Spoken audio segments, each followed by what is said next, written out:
निंदा रस आपने सुना होगा कि निंदा रस एक बहुत ज़बरदस्त एक रस होता है जो दुनिया में सबसे अधिक दोस्ती कराने वाला रस होता है।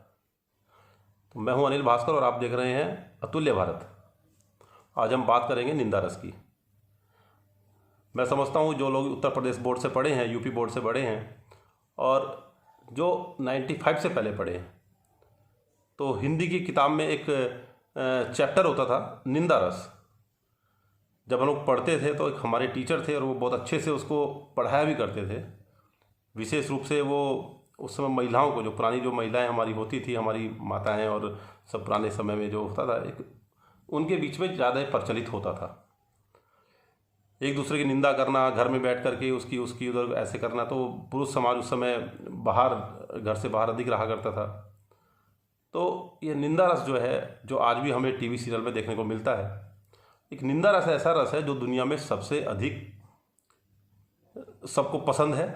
निंदा रस, भले ये लोग ये बोलते हैं हमें किसी की बुराई नहीं करनी चाहिए, हमें किसी की निंदा नहीं करनी चाहिए, किसी का उपहास नहीं करना चाहिए, मजाक नहीं बनाना चाहिए, लेकिन उसके बाद भी ये रस एक ऐसा रस है जो दुनिया में सबसे अधिक काम करता है। तो आज हम उसी पर बात कर रहे हैं। और लेकिन उससे पहले मेरा निवेदन है कि आप हमारे इस चैनल को, अगर आपने सब्सक्राइब नहीं किया है, तो मेरा निवेदन है कि आप इसको सब्सक्राइब कर लें और बेल आइकॉन को भी दबा दें और इसको आप लाइक भी ज़रूर कर दें।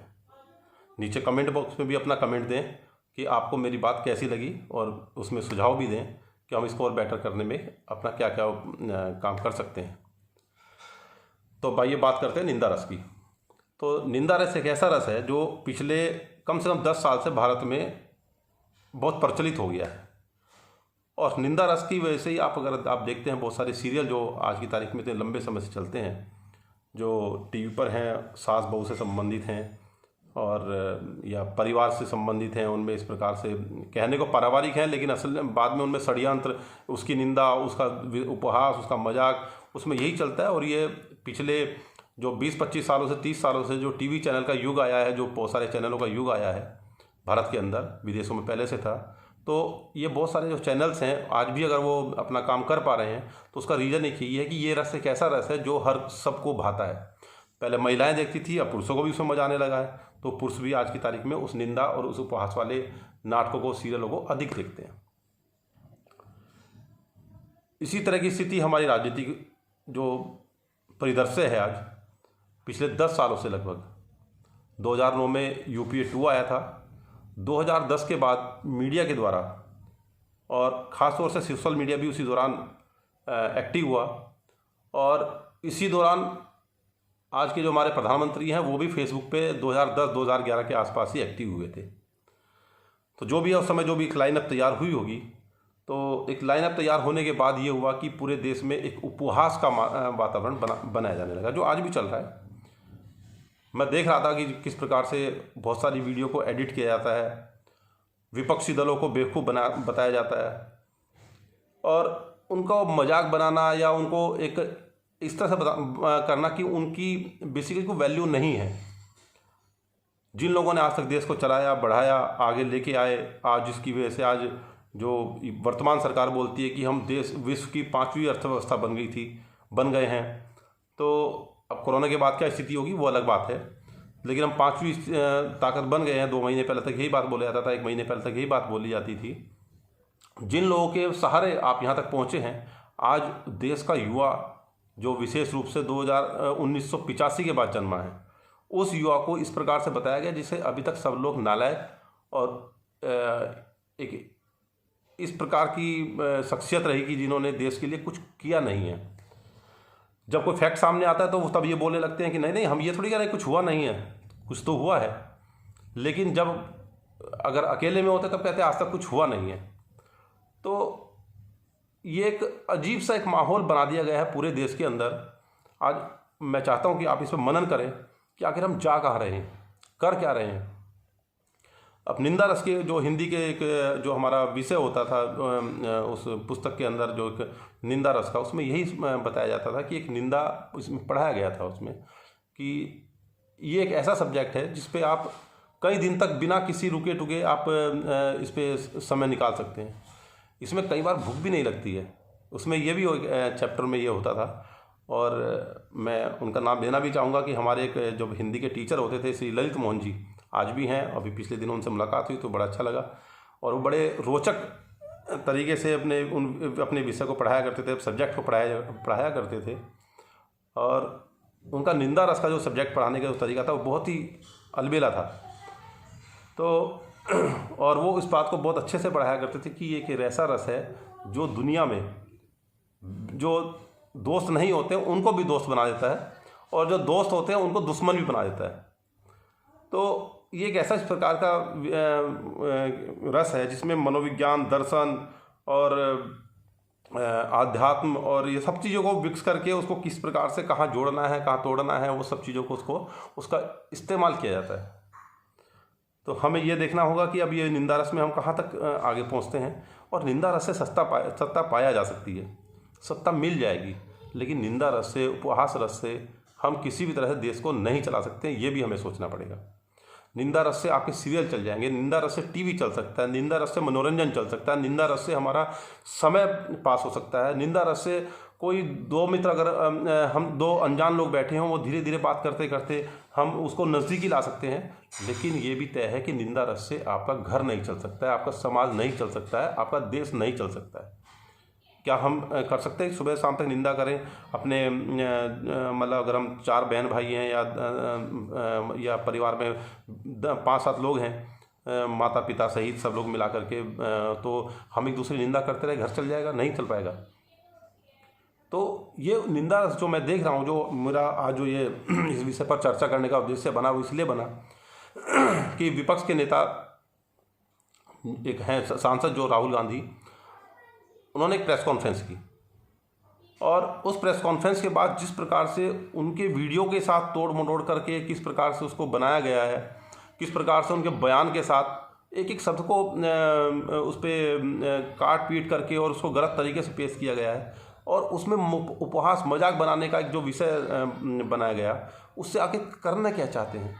सरकार का ये एक ऐसा काम होगा कि सरकार उस पर इस प्रकार की गलत वीडियो पर स्वतः संज्ञान लेकर के उस पर कार्रवाई नहीं करती है। आखिर क्यों ऐसा देशद्रोही काम करने का मौका दिया जाता है? ये भी एक देशद्रोह का काम है। जब आप अपने देश के नेताओं के लिए, अपने जनप्रतिनिधियों के लिए, अपने देश की पूर्व सरकार के मंत्री नेताओं और या उनसे जुड़े लोगों की आप जब उपहास बनाते हैं तो देश में नकारात्मक माहौल बनता है। इस नकारात्मक माहौल बनाने के पीछे जो उद्देश्य हो सकता है वो कल को दुर्भावना के साथ इस देश में नकारात्मकता अधिक पैदा करेगा। तो जब सकारात्मक माहौल नहीं होगा तो हम कैसे व्यवसाय आगे कर पाएंगे, हम कैसे आगे बढ़ा सकते हैं अपने आप को, कूटनीतिक तरीके से कैसे माहौल बनेगा? तो ये सब चीज़ें अगर मान लिया सरकार नहीं सोच रही है तो इसका मतलब ये है कि सरकार की उसमें सीधे सीधे उसमें भागीता है, सहभागिता है कि वो इसमें उपहास बनाने में, झूठ के प्रचार करने में, और वो उसमें सहयोग करना चाहती है। और मुझे ये भी कहने में दिक्कत नहीं, जो पार्टी की सत्ता है उस पार्टी के जो IT हेड हैं वो खुद उसमें कई बार डाउटफुल स्थिति में उनको चर्चाओं में लाया जा सका। एक इतना बड़ा नाम बबीता फोगाट जो अभी 2 दिन से बड़ी चर्चाओं में है, आखिर क्या कहना चाहती हैं बबीता फोगाट? इतनी बड़ी महिलाओं की, यूथ महिलाओं की आइकॉन है एक तरह से वो, और जिनकी नाम पर पिक्चर बनी, हिट हुई, और बाद में बीजेपी ने उनको अपने यहाँ शामिल कराया, उनको विधायक का टिकट दिया, नहीं जीती, क्योंकि चुनाव जीतना अलग चीज़ है, चुनाव जीतना अलग है, खेलना अलग चीज़ है, वो व्यवहार पर बहुत डिपेंड करता है। तो आप आज उसमें इस स्थिति में ले आया कि आप इतनी बड़ी खिलाड़ी को आप इतने निचले स्तर पर ला करके उनसे एक गलत तरह का ट्वीट इस प्रकार कराते हैं जिससे समाज में दुश्मनी बढ़ने का काम हो रही है, वैमनस्यता बढ़ रही है, उसमें आने वाले समय में उसमें और नुकसान होने की स्थिति है। तो ये कौन सी स्थिति हम पैदा कर रहे हैं? ठीक है, यदि कोई गलत है तो आप कीजिए ना, तो लेकिन स्थिति यह है कि आप एक तरफा आप सारे काम करना चाहते हैं, दूसरी तरफा अगर नहीं करना चाहते हैं, लेकिन जब दूसरी तरफा कोई दूसरा देश करेगा हमारे भाइयों के साथ, हमारे वहाँ के रहने वाले जो हमारे मैं किसी धर्म का नाम नहीं लेना चाहता हूँ, लेकिन जो हमारे भारतीयों के साथ वहाँ पर होगा, तो उसको कौन भुगतेगा?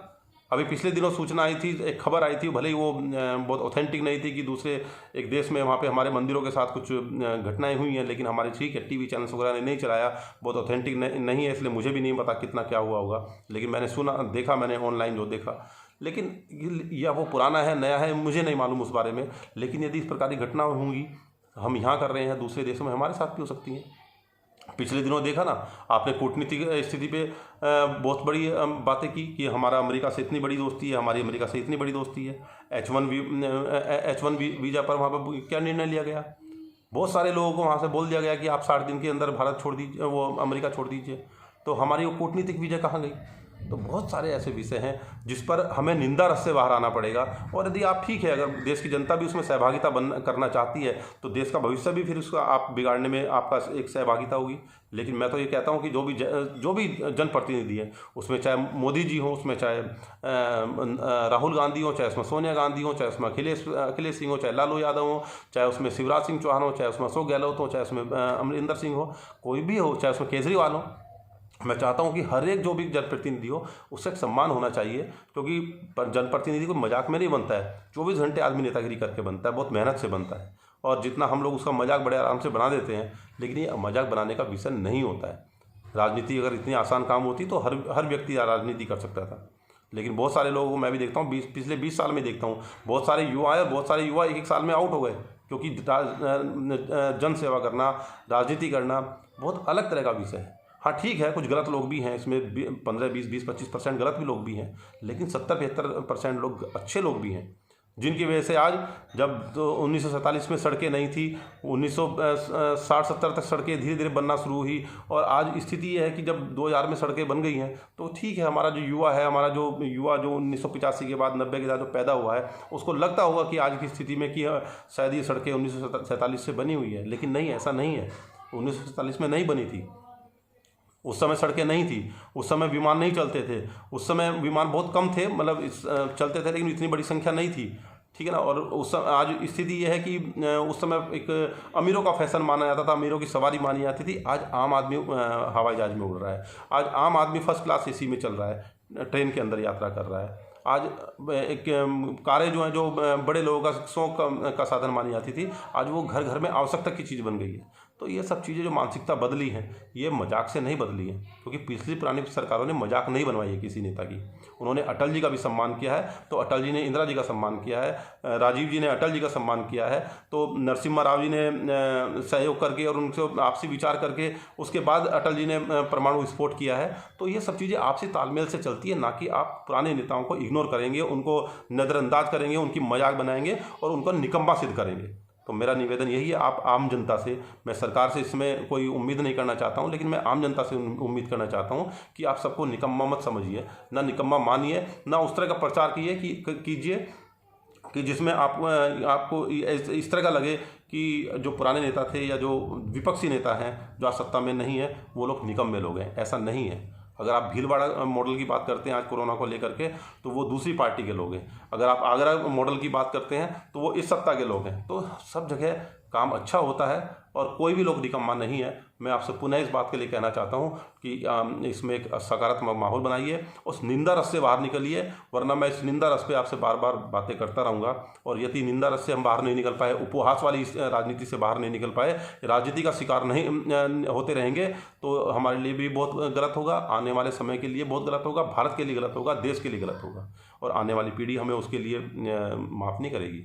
तो भारत का भविष्य बनाने के लिए मेरा निवेदन है, निंदा रस से बाहर आइए, उपहास बनाने से बाहर आइए, मजाक बनाने से बाहर आइए, और इस देश के लिए, विकास के लिए आप सहयोग कीजिए। उसमें माहौल बनाने के लिए दबाव बनाइए, सरकार पर दबाव बनाइए, और आप जैसा भी है, जो भी स्थिति बनती है, उसमें अपने आप को खड़ा करने का काम बनाइए।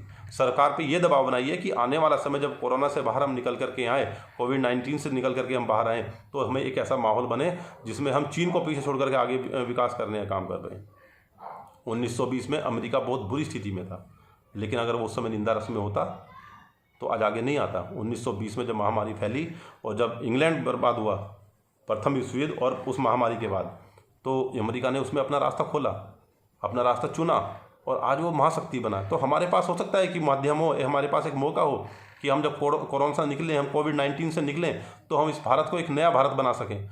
हमें सरकार पर दबाव बनाना चाहिए कि एक तरफ वो कोरोना से निपटने का काम बनाए, अन्य दलों को भी साथ लें, दूसरी तरफ भारत के भविष्य के लिए वो एक नई योजना बनाए कि जब हम इस महामारी से निकलेंगे तो हम बड़ी तेज़ी से, बहुत शक्ति के साथ काम करेंगे। तो इसके साथ मैं अपनी बात ख़त्म करता हूँ और मुझे उम्मीद है कि आप उस पर बहुत अच्छे से मनन करने का काम सोचेंगे। और मैं आपसे पुनः एक निवेदन करूँगा कि हमारे अगर चैनल को अभी तक आपने सब्सक्राइब नहीं किया तो निश्चित रूप से सब्सक्राइब जरूर कर लीजिए और मैं निरंतर आपसे बात करता रहूँगा। जय हिंद, जय भारत। और हाँ, बेल आइकॉन को भी दबाना ना भूलें। और अगर आपको मेरी बात कोई उस पर कोई सुझाव या कमेंट देना है तो नीचे कमेंट्स बॉक्स में अवश्य दें। जय हिंद, जय भारत।